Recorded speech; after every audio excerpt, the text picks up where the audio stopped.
At the beginning, everybody laughed at us. And then they start criticizing, and now they join. That's how disruptive technology works.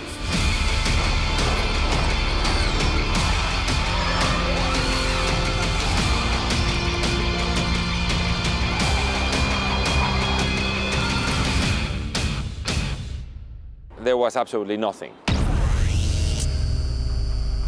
There were no cars, there were no teams, no venues. So we had to create basically everything from scratch. I was like the third or fourth employee of Formula E at the very beginning. It was Alejandro Alberto, his cousin, which is the deputy CEO, and basically me, with a PowerPoint and crazy ideas and stuff with the car. And I was advising which more or less power was required or how the races would interact, and talking to cities, looking at racetrack venues and how we could create a 45-minute race with this battery, that entertainment and the charging time and this and that. So it was a very exciting times back in 2012, 2013. The Generation 1 Formula E car was the first ever electric race car produced in a mass scale. Actually, the first car was the Formula E, which was acquired by Formula E from two guys. Being one of them is Eric Barbaroux, which created the first electric Formula car with a Formula 3 chassis and some components. And from that concept, they decided to do the Generation 1 car. I drove the Formula E car, which was the prototype, was the first ever electric Formula car. So I drove it a couple of times, not competitively, just on the demo runs. And the car was super powerful, super nice. And the first time, actually the only time I drove Generation 1 car was with a limited power, with like 50 horsepower on a demo run, CES, and then in Vegas.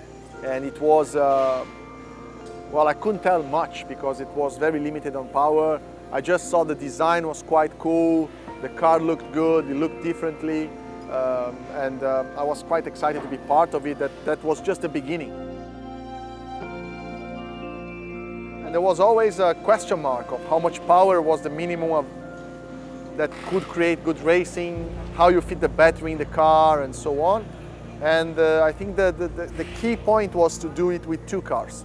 So the cars didn't need cutting-edge technology, but at the same time would be reliable. It create a different environment. We'll have a very good power-to-weight ratio, and that's what we have. 2 cars per driver. On the pit stop, you change cars. The cars accelerate in a reasonable way. The top speed is 230, 240 kph, quite quick. The car evolved quite nicely during this period, became 10 to 15% more efficient already, only by small updates.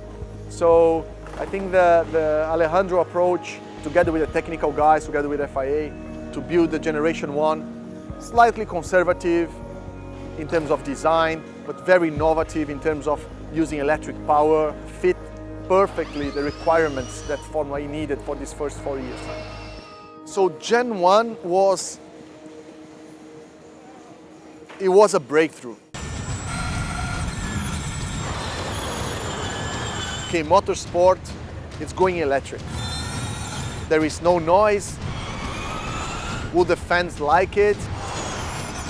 Will the drivers be able to drive it? How is regenerative braking going to help in the race? How is the strategy? Nobody knew anything about the electric race.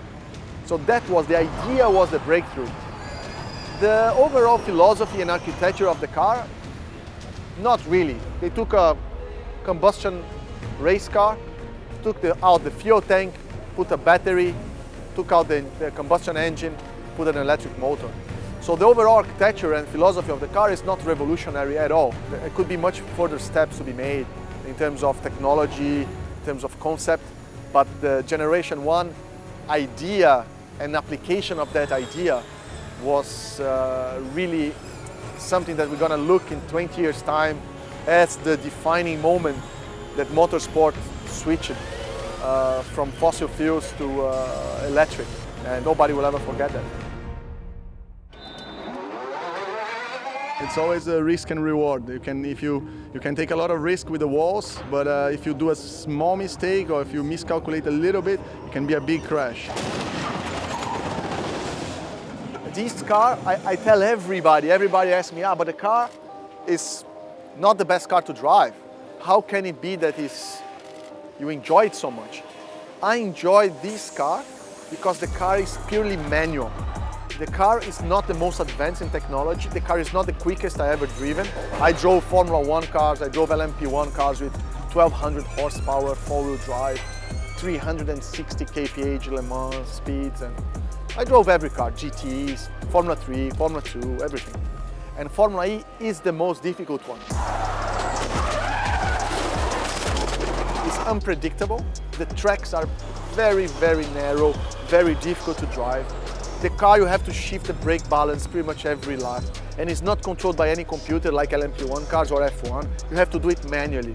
So this difficulty of driving the car is what creates the difficulty for the drivers. So sometimes you are in a good feeling with your car, you can beat the other guy that has a better car than you have. And that happened to me, that happened against me. That's why it's so competitive, that's why it's so random who's gonna win the race. And that's why the Formula E it's beautiful and it's hard.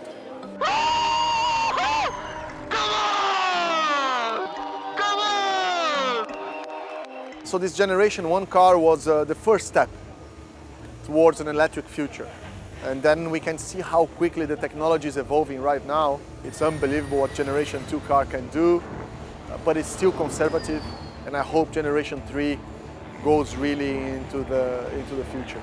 I'm certain that no other championship in the history of motorsport has evolved so fast and had attracted so many manufacturers, sponsors, public, as Formula E did in 4 years. Formula 1 is 90-year-old, Le Mans is 100 and something, IndyCar also 100 and something. You're comparing 1 century with 4 years. That's 4% of the time of existence. And we already have more manufacturers than IndyCar and F1 combined, or IndyCar, Formula 1 and Le Mans LMP1 combined. And that's incredible. And the acceptance from the sponsors, from the companies has been huge. The drivers, the driver quality, the quality of the teams, the media reception. At the beginning, everybody laughed at us. And then they start criticizing and now they join. That's how disruptive technology works. You go from saying this internet thing that's never gonna work, and then people say, we don't want to do online business, and then, we have to do online business, and now we only do online business. So it's the same kind of disruptive technology with electric cars. And the timing was just perfect for Formula E. Started at the very, very beginning of the trend. Now everybody's going electric, and that's why there is this acceptance from the manufacturers and sponsors towards an electrification of drivetrains. So we go now from Gen 1 to Gen 2, and Gen 2 is the philosophy and the architecture of the car, the engineering. It's very simplistic too. Basically, it's the same as Gen 1, it's the same as a combustion car. Take the fuel tank out, put a battery, take the combustion engine out, put an electric motor and an inverter and a different differential. So the philosophy is the same. What has improved so much from Generation 1 to 2? The aesthetics. Car looks very nice, it's much more aero efficient, much more refined.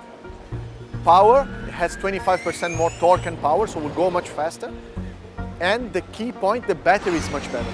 The battery has been evolving 5–6% every year since lithium-ion battery was invented.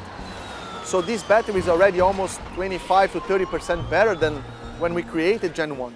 So we can actually make a battery which has the capacity to do the full race with more power and with more torque and for longer. So this is the big breakthrough. And we go green in Zurich. D'Ambrosio locks up, Di Grassi goes around the outside of him. They can use, as we see, Di Grassi up the inside of Bird. Here comes Di Grassi up the inside of Lotterer at turn 1. Is Lotterer going to try and hang it up to dry? No, he's not. He is going to make history. Thank you, Audi Sport. We won! Woo! I can definitely say that Formula E will probably be the most important race series I ever raced. Not only for the message that we're bringing, but for the exposure that I'm having, for the fun I'm having on the racetrack. how much I had to dedicate myself and how competitive and difficult this championship really is. So for me, will ever have definitely a very nice space in my heart to help create something that nobody believed in, then have won the first ever electric race, then have won a championship after 2 years fighting for it. And I hope and I will very likely retire in Formula E. That's what I want to do. I want to retire at the top. While I'm still good to drive Formula E, I will still be here. At one point, I will just say, okay, stop, I will never drive something else. Maybe in parallel, yes, but as my main series, I will definitely stop in Formula E. So I'm very looking forward for the next years to come and how the car will evolve and how the series will evolve with different ownership, different management, growing, different manufacturers. We are just on the tip of the iceberg. There is still so much thing to happen.